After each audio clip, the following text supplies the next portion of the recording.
trucks, man, noise, thunder, dust. Everything is just harsh, harsh, harsh.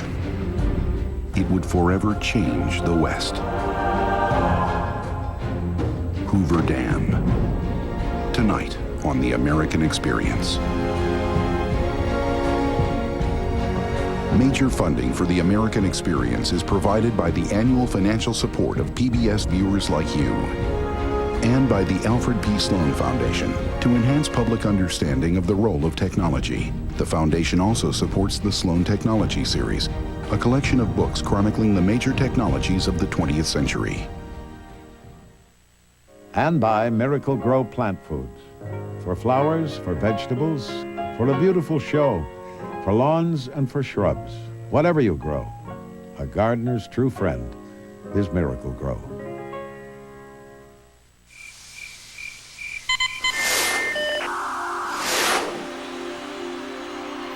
Each American experience is made possible by Liberty. Liberty Mutual Insurance. Greetings and welcome to the American Experience. I'm David McCullough. Nothing happens in isolation. Every event has antecedents, just as every event has consequences and affects change. Take the subject of our film, a giant dam built in the American West in the 1930s.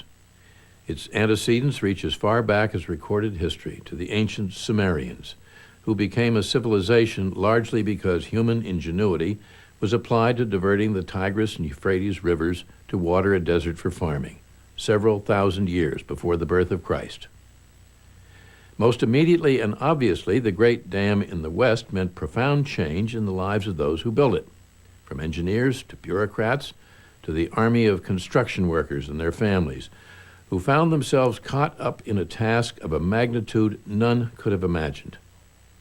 And the West was changed immeasurably. The dam did truly harness the mighty Colorado, as promised. The dam did truly make the desert bloom, and more. Orange groves would thrive, marquee lights would blaze, toasters turn on, and Hoover vacuum cleaners spring into action in far-off Los Angeles, all because of the great Hoover Dam. To a country struggling to come out of the Depression, the project was a dramatic affirmation of what American brains and manpower could accomplish given the chance. In a later, very different time to environmentalists, it would be seen as a colossal, misguided intrusion on the natural order of things. And then there's the story of how it was done. The unprecedented problems posed, the courage it all took, and ultimately, the plain wonder of what was built.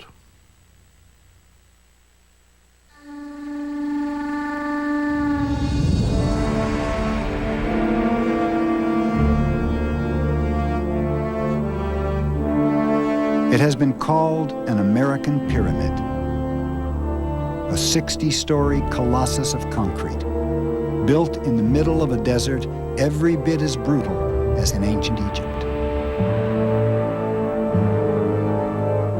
Hoover Dam changed the history of the West. This is the biggest dam that anybody had ever seen. There were many people who said it was physically impossible to build Hoover Dam. Engineers who said that. In the 1930s, thousands of unemployed men came to this desolate canyon and for a few dollars a day risked their lives to build Hoover Dam. 112 died on the job, while extreme heat and working conditions brought illness or injury to uncounted others. Everybody that came here was desperate, or they left before they even got a job. It was about the worst nightmare you could think of working in.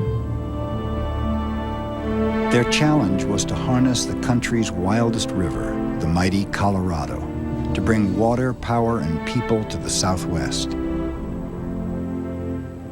Now, in a more environmentally conscious age, many wish Hoover Dam had never been built. Yet it stands as a monument to the ingenuity and the sheer human will that forever changed the face of America.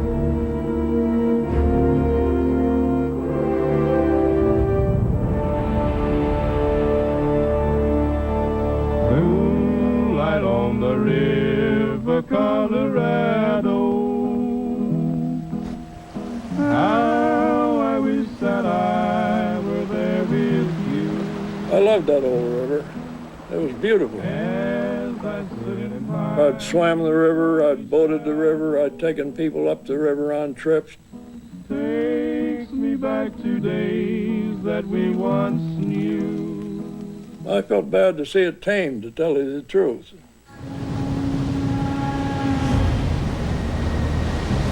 The Colorado was a river unlike any other.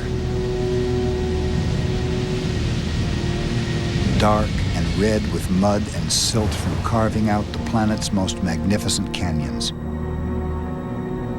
It ran wild until 1901, when Western farmers set out to tame it.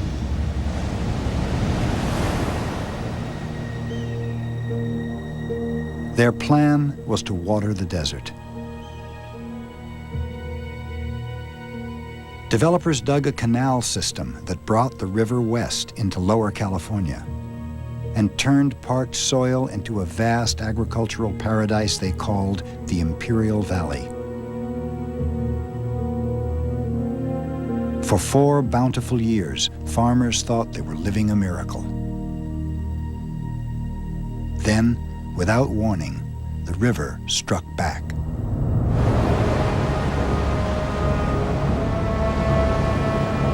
In 1905, the Colorado tore open the canal and flooded the valley, creating an inland sea across 150 square miles.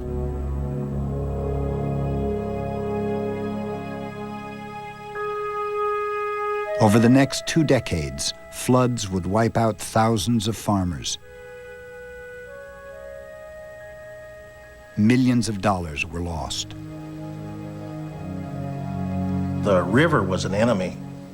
Only in short periods of time could you look at it as a useful river. Most of the times it was something that would kill you or ruin your farm.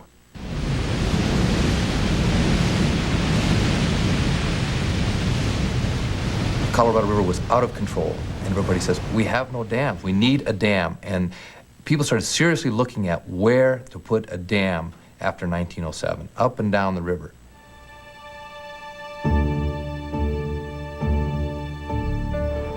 The 1,400-mile Colorado became the obsession of the U.S. Bureau of Reclamation, the agency charged with finding ways to irrigate the arid West.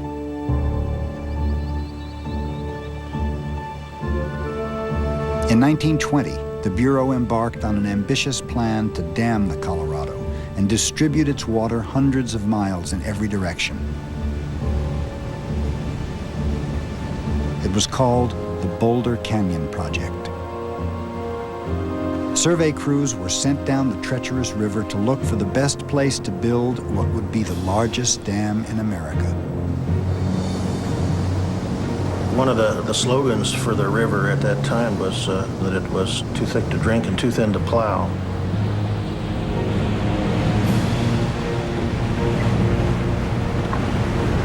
The battle to conquer the Colorado soon turned deadly. On December 20th, 1922, a surveyor, J.G. Tierney, fell off a boat and drowned. Tierney was the first man to die working on the project. This is a site in the Black Canyon, staked first by Homer Hamlin in 1917. The dam will be about 500... After 4 years of surveys and tests, Bureau engineers chose Black Canyon on the Arizona-Nevada border as the site for Boulder Dam. But the $165 million price tag for a Western water system made the Eastern establishment nervous. The thing is, this was not a done deal. Politically, it had to be sold in Washington, D.C. It had to be sold to Congress. Politics have been dominated in the East. To talk about flood control in the West was to allow the West to get up and ask for more than they've been asking for. An uncommon sight began to spring up in the rugged canyon. Politicians running the river in three-piece suits.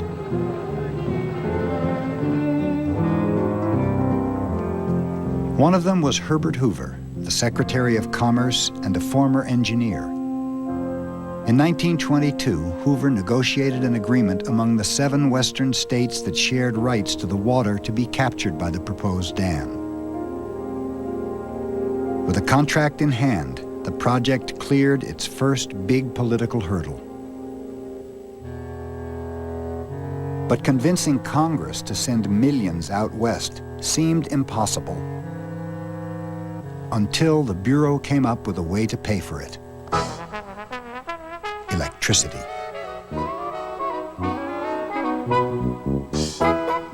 By selling the dam's hydroelectric power, the Bureau would fuel the growth of farms and cities across the emerging Southwest. Los Angeles, its ever-sprawling metropolis, would be by far the single biggest customer. We here in Southern California, we're building a great empire. If we are to survive and to grow, we must have the water that will enable us to maintain our mastery over the desert. In 1929, after 12 years of intense lobbying, Congress finally authorized the funds. It was welcome news for a nation fallen on hard times. We was in a depression, flat on its back, belly up. The press made an announcement that the government was going to build the largest dam in the world. So I went over to a car lot and bought a 26-SH car for $75, got into it and took off for Las Vegas.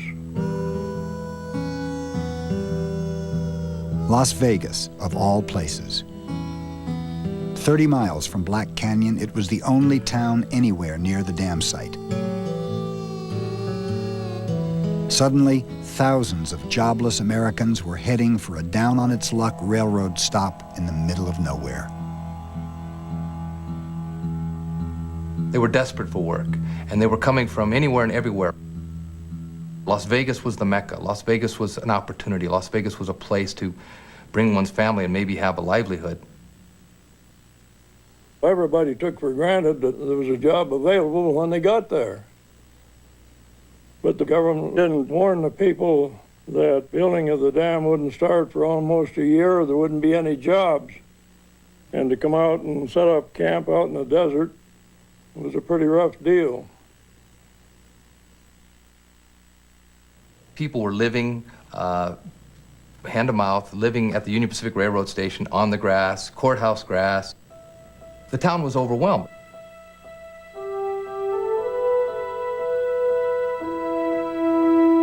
Others moved farther out toward Black Canyon, to a deadly desert place they called Ragtown. There was just nothing. There was no facilities, nothing. It was just, you dump the family out in the desert and that's it. And down where we were, it was like 130 degrees. And my mother and father didn't even have a tent. And my grandmother was so afraid, she didn't think we'd live through it. And she says, I don't think I'm going to ever see you again. Won't you please reconsider and come? Mother said, no, I've got to be with my husband.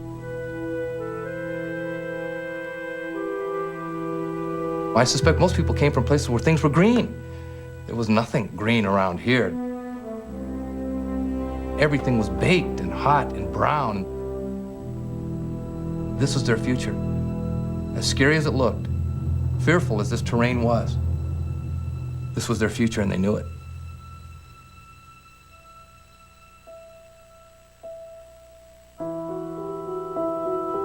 By the summer of 1930, the government had not yet hired a contractor to build the dam.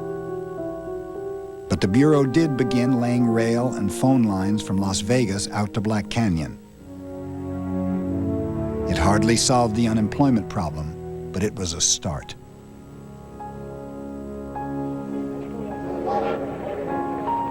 On September 17th, Ray Lyman Wilbur, Secretary of the Interior for Herbert Hoover, who was now president, came out to drive a silver railroad spike and mark the project's official beginning. Most Americans blamed Hoover for doing nothing about the Depression, and he badly needed some good press. Wilbur, wearing a wool suit in 100-degree heat, had his work cut out for him. Secretary Wilbur drove the spike. He missed it about 3-4 times, and of course there's a lot of miners in the background and telling him what a poor punk he was. I think that he was quite embarrassed. Secretary of the Interior. But Wilbur's most lasting blow was struck in his closing remarks. Privilege of giving a name to this new structure. In Black Canyon, under the Boulder Canyon Project Act, it shall be called the Hoover Dam. That really went over like a lead balloon. Boy, you should have heard them. They hooted and they hollered and called him a son of a bitch and everything else they could think of. The dam's new name would be a subject of dispute for the next 17 years. Builders from around the country came to study Black Canyon. But whoever did the job would have to come up with a $5 million performance bond, a risk far beyond the means of any single construction company.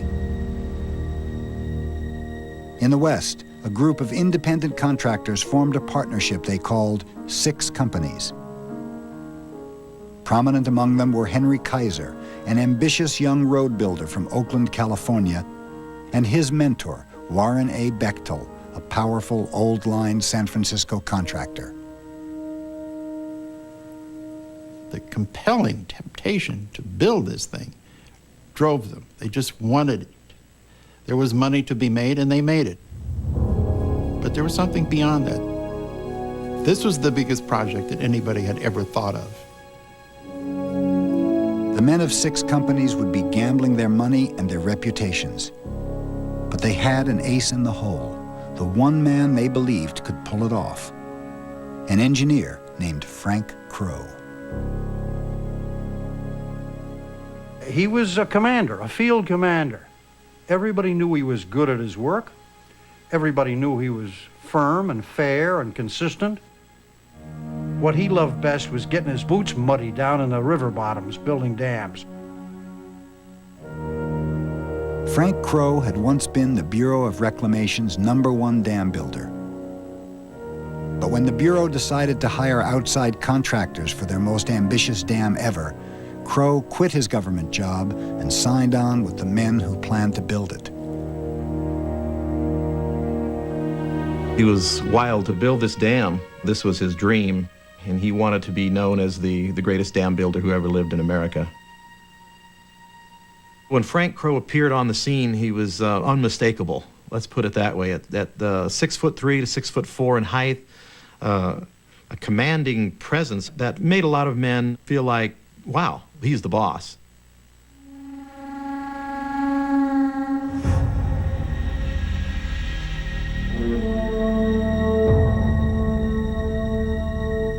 But even a man like Frank Crowe was unprepared for a place like Black Canyon. It looks like it could be someplace on the moon, nothing but hard, solid rock and deep canyon. Everything was just harsh, harsh, harsh. A 6 Companies engineer admitted they were all scared stiff. The government's plan called for a massive concrete wedge over 700 feet high, twice as tall as the Statue of Liberty and 2 football fields wide at the bottom. Workers would have to build 2 power plants at the base and dig 4 long tunnels through hard canyon rock to divert the river around the work site. They would need to pour 4.5 million cubic yards of concrete, enough for a 2-lane road from Los Angeles to Boston, and build a city in the desert virtually overnight to house 5,000 workers and their families. On March 4th, 1931, Frank Crowe submitted 6 Companies' winning bid. In Las Vegas, the waiting was finally over. There were hordes of men there, desperate men. Maxine Riepen was fresh out of Las Vegas High School when she got a job at the dam's employment office. Her boss, Leonard Blood, reported that in its first 3 weeks, his office had received 12,000 letters of inquiry. The man came in one time. Mr. Blood took a look at him and says, "You're too old." He had a gruff voice, and the man had kind of white hair. He looked so dejected. And he went out, and a couple of weeks later, here comes this man back in. He's dyed his hair, he's changed his name, and he got in line, and Mr. Blood didn't even recognize him. I did, because I was sitting there watching him all the time. And that time he got a job. I was playing with a dance band in Grand Junction, Colorado, practically starving to death, you know. People were so poor they couldn't afford to dance. So my dad says, "If you come on, I can get you a job." Well, little did I know, I've never done anything but blow that horn. I didn't know what to expect.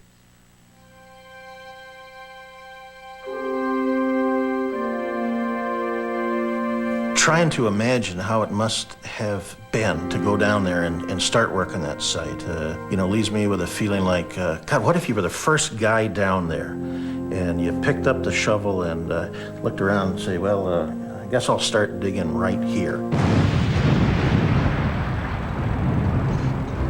In the beginning, there were no roads. Down at the bottom, there was no dry place to stand. There's no access there. You've got an amphibious assault of these troops coming down on barges, cutting out landings, almost like a beach landing in a World War II amphibious assault. Crow sent miners down the river to start the first and most dangerous phase of construction, the 4 diversion tunnels, 2 on each side of the river. Work crews would have to drill and blast 3/4 of a mile through the canyon walls to open the holes that would carry the river around the work site. 56 feet in diameter, they would then be lined with 3 feet of concrete. Those diversion tunnels were unique. To get them lined up, the job of drilling and shooting with dynamite, removing the rock, it was logistically one of the toughest things they did in the dam. 6 companies also had to contend with a rigid government deadline. 2.5 years to divert the river or face steep fines for every day they ran late. The volatile Colorado constantly threatened the job. In a flash, seasonal floods could wash away any plans for finishing on time.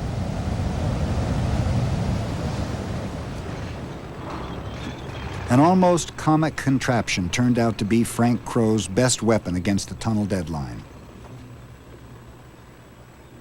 The steel and wood beast, called a drilling jumbo, carried 3 tiers of drills on a 10-ton truck.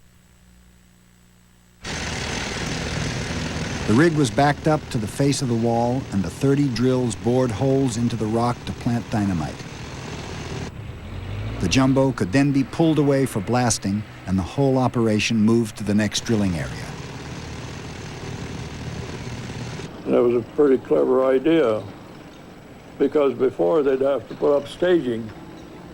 Then the staging would have to be taken down when they blew the face, and then they'd have to replace it. It was a big time saver.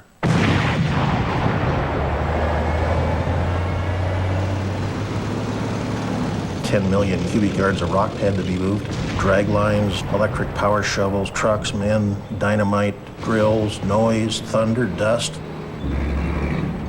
There were always cave-ins. There were always loose and sharp rocks falling about. You had men stumbling in areas that were not correctly lighted, getting in each other's way. You had men hurrying the job up considerably because they needed to move on because of the pressures they were getting from their foreman or the assistant superintendent.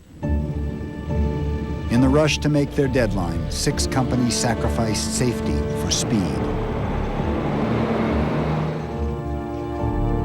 Frank Crow prowled the dam site day and night. To his men, he was both God and the devil, fair but intensely demanding. They gave him the nickname Hurry Up Crow.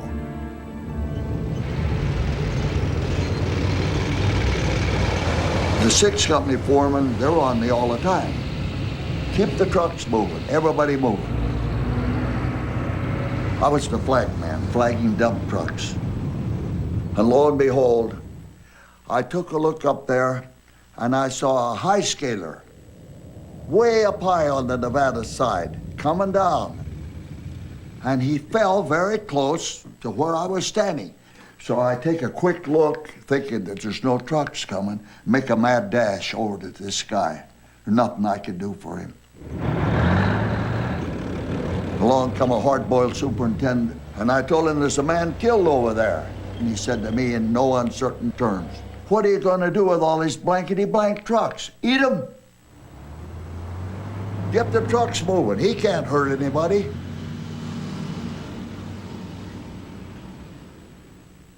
Crow's most experienced workers had followed him faithfully from dam to dam. But many more had simply come for a job, any job, and knew little or nothing about this kind of work. My first shift was in one of the big diversion tunnels. The foreman came by and he said, "Nelson, go down the tunnel, get a jackhammer, bring it up here and break up this rock." I had to admit to him that I was so dumb. I didn't even know what a jackhammer was. A lot of these young men, they wasn't used to this heavy work, environment. The heat was terrific. The noise was unbearable. I'll tell you, I was pretty discouraged about that first night that I put in. They put me on a graveyard shift, and I said to myself, I don't know whether I can take this or not, but I'll give it my all. That first summer, the 6 companies' payroll reached 1,400. The work never stopped. 3 shifts a day, every day. You had to work 7 days a week. You couldn't work 5.5 days, which most people did. And if you didn't like it, why, they'd can you. 2 days off a year, optional, without pay. The 4th of July and Christmas. The contractor never had it so good because he had the pick of the nation's best labor at the price he wanted to pay them.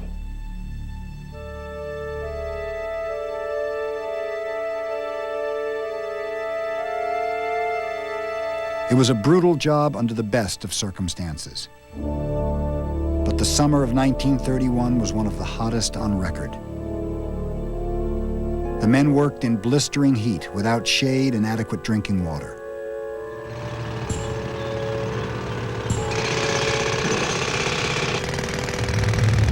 Workers collapsed from the heat, some with body temperatures as high as 112 degrees. The lucky ones were packed in tubs of ice water and survived. By August, heat and dehydration had claimed 14 lives. Hot temperatures, 135, 140 degrees in those diversion tunnels. The carbon monoxide was so thick, a string of lights along the canyon wall looked like somebody striking matches. You'd come out of there with a headache that wouldn't quit. Nevada law prohibited gasoline-powered trucks in the tunnels, but 6 companies, claiming the job was under federal jurisdiction, used them anyway. Carbon monoxide and dust choked the tunnels and silently poisoned the men inside. Carbon monoxide was knocking these men down, making them very, very ill. When they were taken to the hospital, the doctors would say it's pneumonia. They would not say it's carbon monoxide poisoning and 6 companies is responsible. They were saying it's pneumonia. We're not responsible. Temperatures and tempers reached the kindling point on August 7, 1931, when 6 companies reassigned a number of workers to lower-paying jobs. Organizers from the radical labor union, the Industrial Workers of the World, pressed for action. Within hours, the entire workforce went out on strike.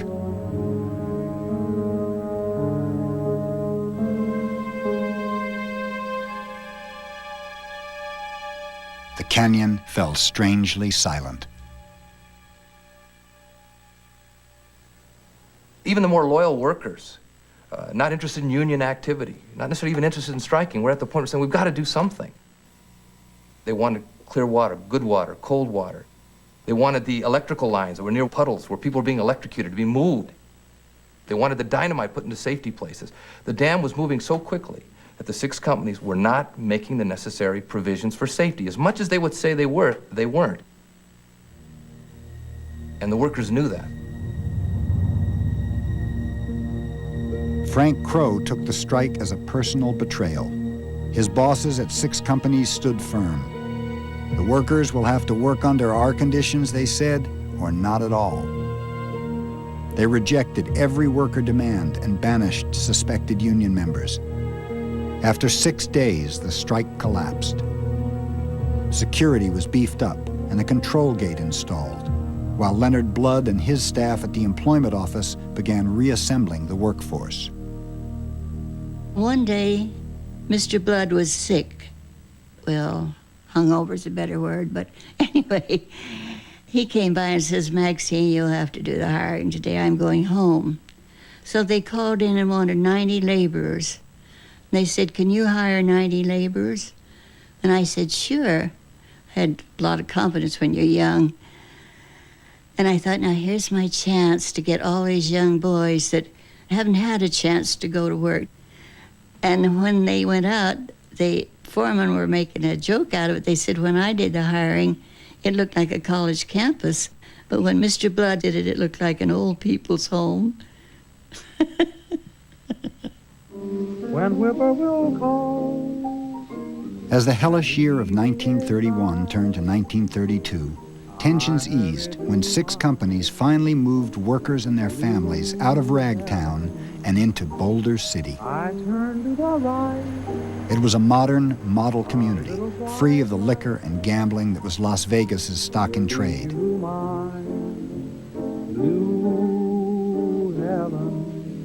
Single men moved into large dormitories, while row upon row of 1-, 2-, and 3-room family cottages went up in a fury of sawdust and sand. The landscape changed so rapidly that it was common for a man to come home after his shift and walk into the wrong house. Oh, it not only grew daily, it grew nightly. I couldn't remember ever sleeping that hammers weren't going and stuff like that. And how the people on swing shift slept, I'll never know. They built them rabbit hutches and called them houses, crude as could be.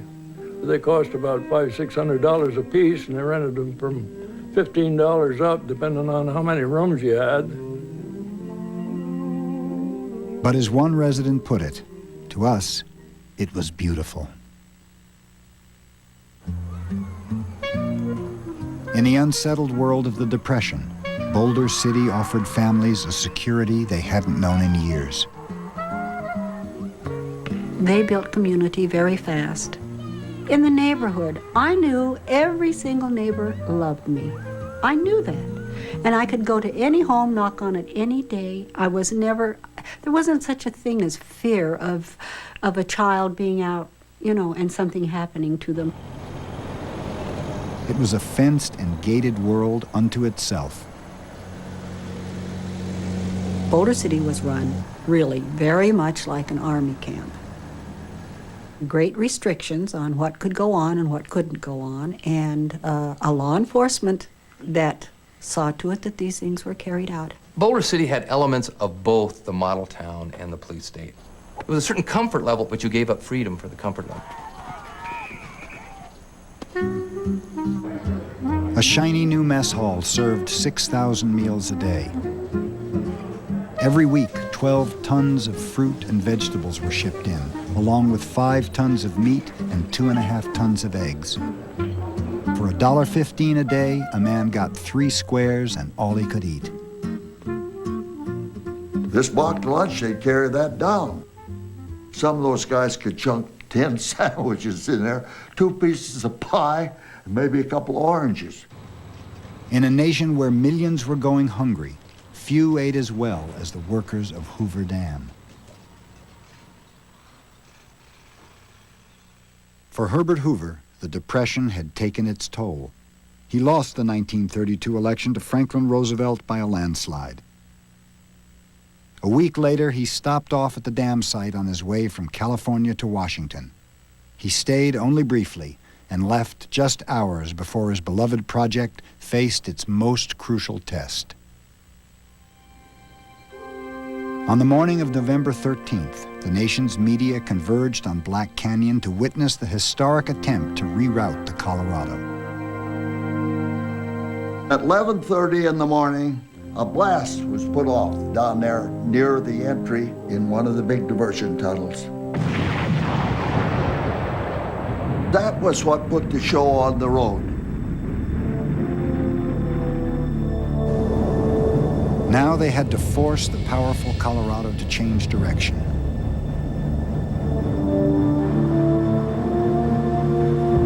Throughout the day, workers furiously dumped tons of rock into the river's path, trying to build a barrier high enough and strong enough to push it back into the tunnels. By dawn, the battle was won.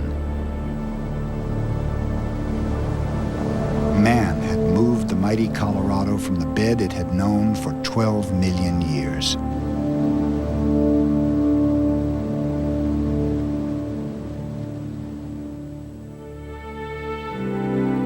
For Frank Crow, it was a personal triumph. He had beaten the river and his deadline by 11 months.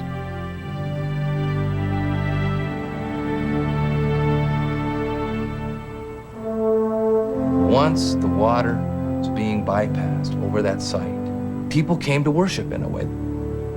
People couldn't help but make the pilgrimage to this wonderful technological achievement. Hell, the country's out of control, the economy's out of control, but we're controlling the Colorado River.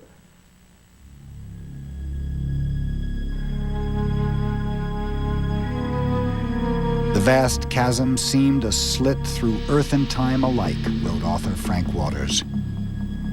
The rank smell of Mesozoic ooze and primeval muck filled the air.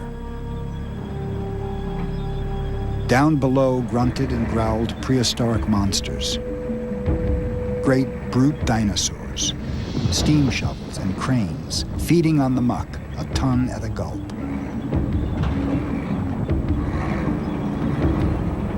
And all this incessant monstrous activity took place as if in a world taking shape before the dawn of man. The men were just swarming over the whole place. They just looked like a hill of ants. They really did. It was just fantastic to watch all of that going on. It was a monumental task. Of all the jobs on the dam, none was more dramatic and dangerous than that of the high scalers. Men swinging from ropes 800 feet up, armed with dynamite and jackhammers to blast and clean the canyon walls and prepare them to take the dam's concrete. Their exploits became legend, real, honest-to-goodness cliffhangers. It was like a movie of Tarzan, you know. You'd hear the blast, and then you'd see those guys just fling themselves down there and start ripping the rocks off, and there were people above them and people below them. I remember this big, strong-looking man fell, and he yelled as he fell, and this high scaler below him swung out and caught him as he was falling and saved his life. Oh, he got write-ups and was quite a hero after that.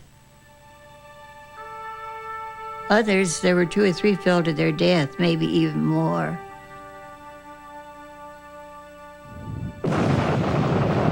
By 1933, 6 Companies was 2 years ahead of schedule and reported a profit of $3 million. They had pretty much had their way with the project until the New Deal's own force of nature, Harold Ickes, took over as Secretary of the Interior. One of the first things he did was to rename it Boulder Dam.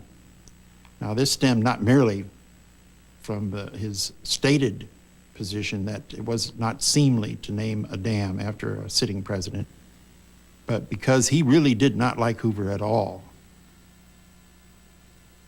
he also was very, very irritated with the six companies, the way the blacks were discriminated against on the job, put a stop to discrimination in hiring. He made it a point that blacks should be considered as well as whites. In the first year of construction, not a single black worker had been hired. When Ickes took office, there were only 24 African Americans in a 4,000-man workforce. Ickes' pressure led to more minority hiring, but no blacks were allowed to live in Boulder City.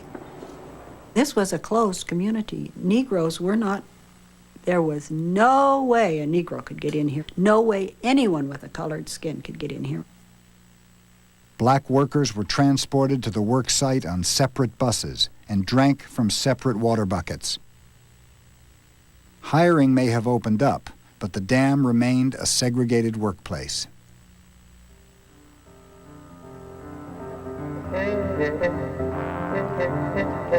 The major event in every worker's life was payday. Twice a month, on the 10th and 25th, they cashed their paychecks, burst out of the moral confines of Boulder City, and headed down the highway to Las Vegas, to the gambling halls, bars, and brothels of its infamous Block 16.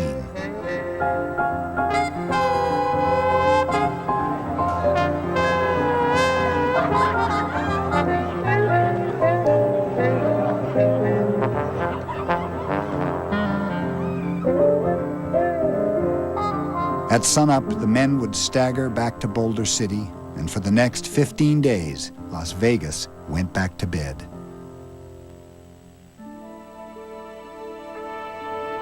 On June 6, 1933, after 2 years of preparation, workers finally poured the first bucket of concrete that would build the dam's famous face.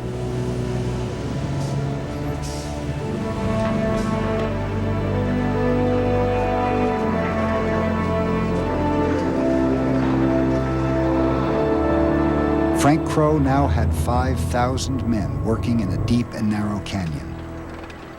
His main task, he said, was to keep them from accidentally killing each other. 65 had already lost their lives.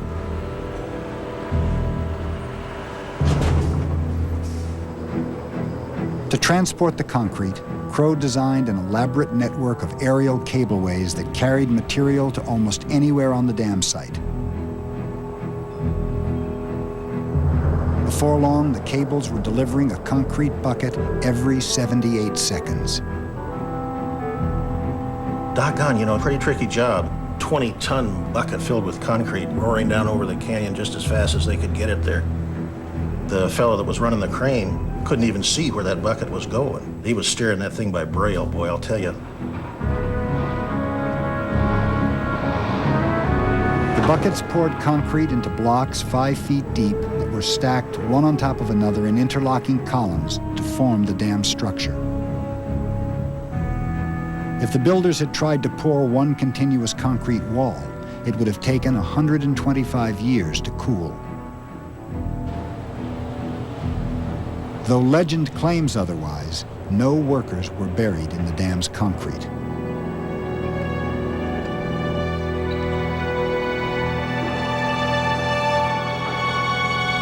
While the arch was going up, workers were constructing the 4 intake towers on the cliffs behind. 33 stories high, they would deliver water from the reservoir to the power plants under construction below. There were things happening every second of every day down there. All the pieces of the jigsaw puzzle that had to be in place for this industrial construction to go on is just simply amazing.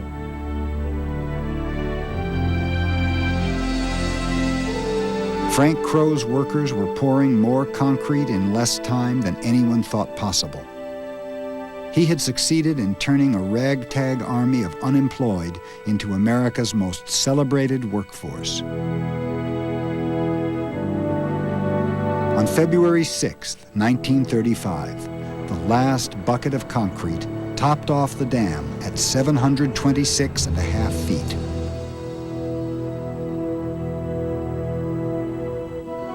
That week, a steel bulkhead gate closed off the last diversion tunnel.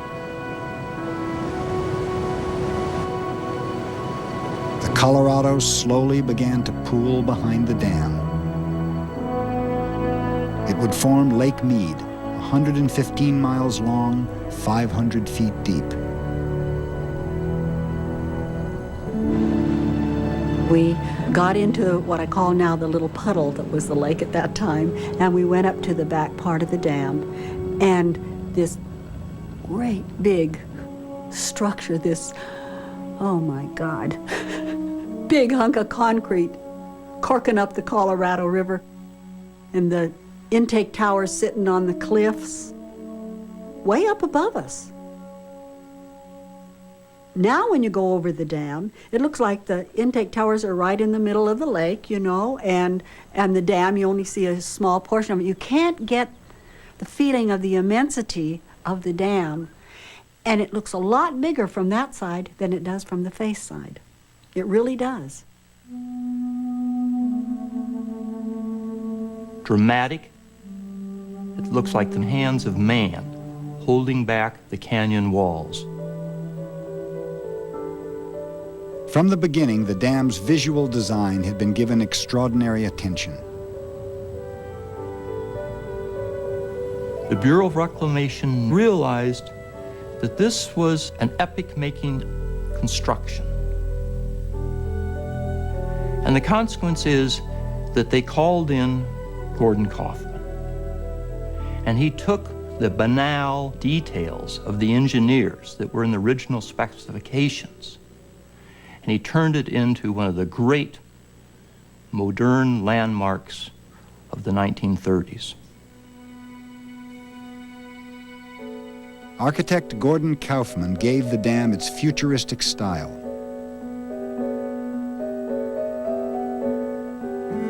He transformed ordinary concrete surfaces into modern Art Deco designs.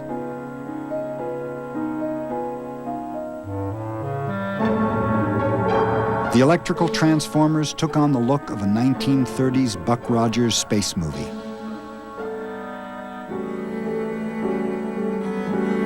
The intake towers rose out of the lake like rockets to the moon.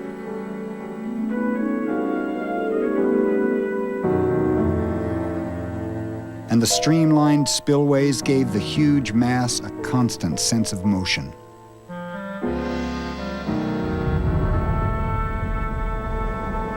Inside the powerhouses hummed the engines of the American Southwest. 17 turbines generating more than 2 billion watts of electricity.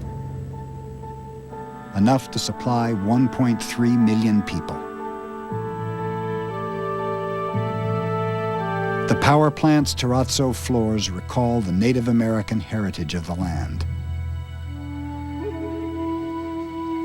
They are modeled on Indian designs, Navajo pottery, symbols that look remarkably like the modern machine, the turbine, the gears that are all in motion. It's a perfect example of reaching to the past and abstracting from that for the future. It's like a chapel, in a sense. It's like the chapel of the machine age.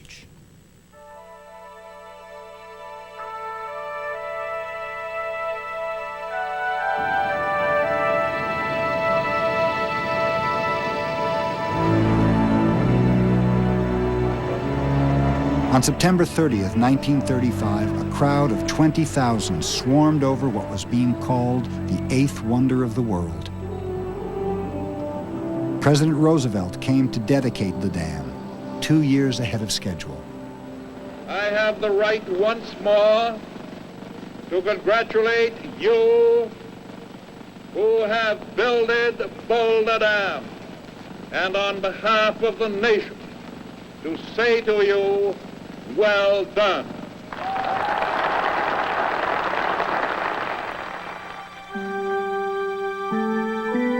In one final flourish, the designers inlaid a celestial map to mark the exact position of the stars on the day of the president's dedication. You know, this was built in a time when it was the first big one. And so many engineering feats afterwards have always kind of had a connection to the building of Hoover Dam in a sense of this is where we learned how to do it.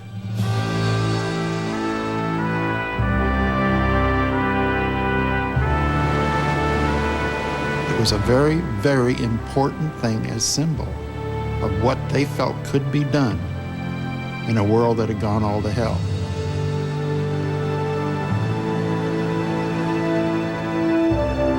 On December 20th, 1935, a worker named Patrick Tierney fell from an intake tower and drowned. He was the last man to die on the project, 13 years to the day after the first man died. J.G. Tierney, his father.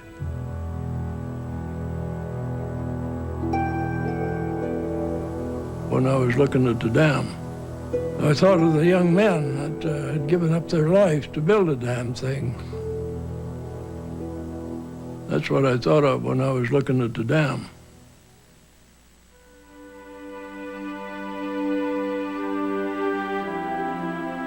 At the bottom of Lake Mead, 500 feet down, lie the remains of places like Ragtown.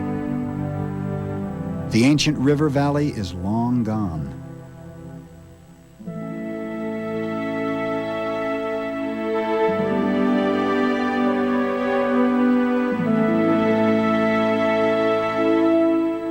Hoover Dam heralded the beginning of the modern industrial West. Its electricity spurred unprecedented growth. Its flood control and irrigation created some of America's biggest farms and allowed them to flourish in the desert.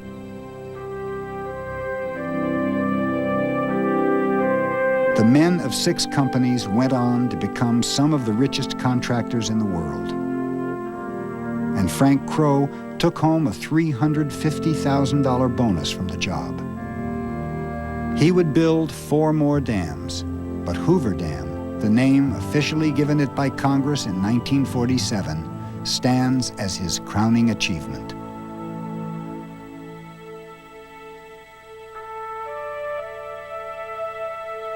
I should say I felt proud that I was a part of it. It's to that structure down there, right to this day, I almost feel like holding my hand over my heart when I go down there, because that dam was a part of me. It was a part of me, I can assure you of that.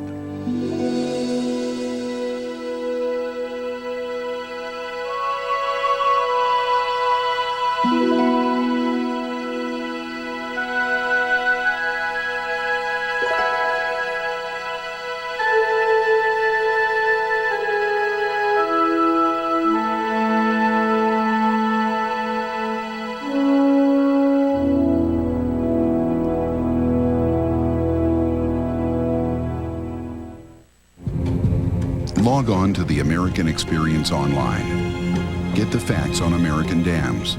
Explore the environmental consequences and check out the Hoover Dam timeline. www.pbs.org.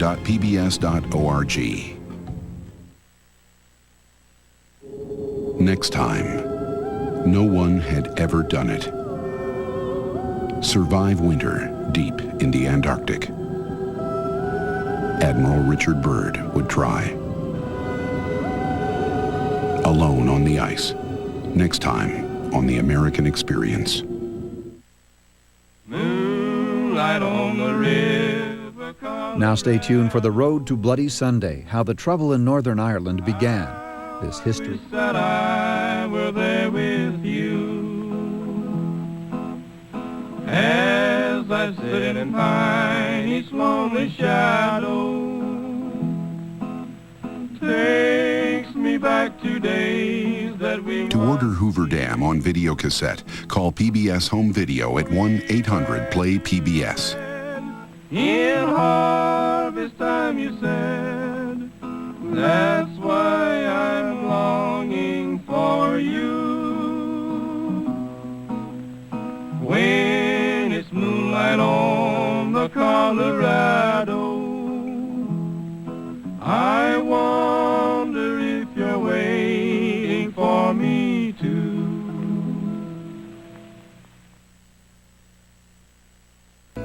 Hollywood glitterati. The ultimate icon of the West Coast is Los Angeles. But without one single great structure, it might all become dust. Thousands of acres of rich farmland would dry up. The Southwest would return to desert. The City of Angels would go dark. Because the growth of Los Angeles was powered not by the famous California sunshine, but by water. Water from the Colorado River, harnessed by the greatest dam ever built.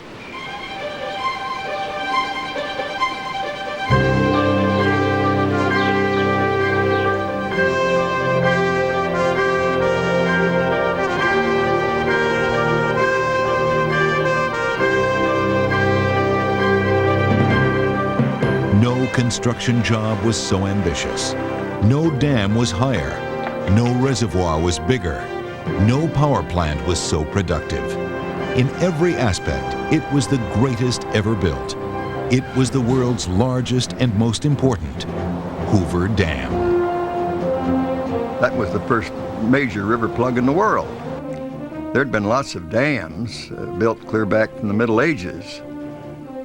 20, 30, 40, maybe 100-foot structures to divert rivers. But here was the first major river plug in the world that would store 2 or 3 years of runoff behind a massive man-made structure. So Hoover Dam was really the bellwether for the great dam construction period that soon started thereafter. Hoover Dam controlled the Colorado River for the first time and put an end to unpredictable floods. With it, the river could literally be turned on or off. Hoover Dam transformed the entire Southwest. There wouldn't be out here. There couldn't be an out here. There was no water. It'd be desert like it was.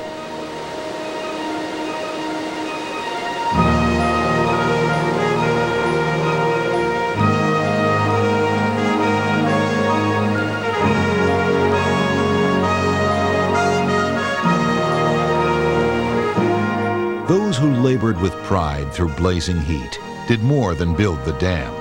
They lived it, and Hoover left an indelible mark on them. It was a great project. It was a great place for a young man, 18 years old, to come and spend his life working career. A great place. They called it the dam. There were no others. There was no other dam to compare with it. It was the dam.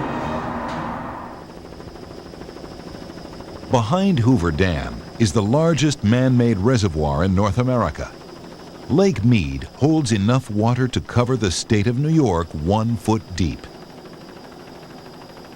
Filling the reservoir actually warped the Earth's crust and caused earthquakes. All that water presses on the dam with about 80 billion pounds of pressure. 80 billion pounds is, well, I always like to figure things out in terms of elephants. That's about 1.5 million elephants. Or in maybe more modern ways of looking at it, that's about 100,000 fully loaded 727s. The sheer size of Hoover Dam gets lost in the numbers. For comparison, the Statue of Liberty stands proudly at 305 feet. The Great Pyramid sits at 449 feet, while the Washington Monument soars to more than 555 feet. Hoover Dam rises triumphantly to 726 feet tall.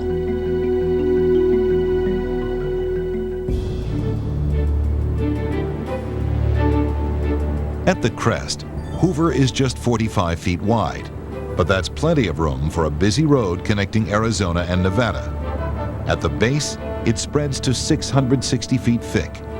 There is enough concrete in the dam to build a 2-lane highway from Los Angeles to Boston.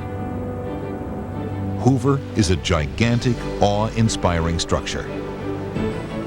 To stand on that deck of the power plant and hear those turbines silently churning out pollution-free energy, and to look up at that massive, massive and beautiful structure of concrete, as massive as the pyramids and as beautiful as the Taj Mahal. It was a gorgeous sight. I marveled that man was capable of designing and planning and constructing such a magnificent structure. And I couldn't help but think that those other monuments, the pyramids and Taj Mahal, were monuments to the dead. But here was a monument to the living. This was creating energy and storing floodwaters, and it's a magnificent structure and a very useful one.